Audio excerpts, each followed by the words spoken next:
Do you know ये जो मोटे-मोटे ऐसे बुक्स होते हैं बड़े-बड़े, ये जो बुक्स पढ़ने वाले होते हैं, ये इतने नॉलेजेबल और इतने पैसे वाले क्यों हो जाते हैं?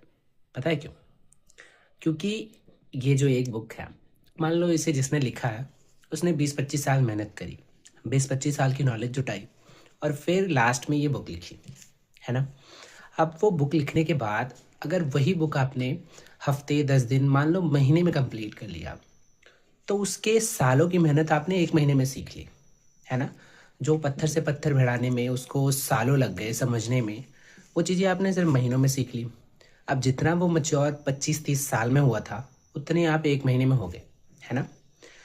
तो ऐसे ही कई सारी अगर आप बुक्स पढ़ लोगे, तो आप एक छोटी-सी ही एज लिमिट के अंदर बहुत ज़्यादा मैच्योर हो जाते हो। इसी वजह से जो उन्होंने नॉलेज इतने टाइम पे दी थी, वो टाइम आप अपना शॉर्ट कर सकते हो और कम टाइम में ज़्यादा नॉलेज ले सकते हो।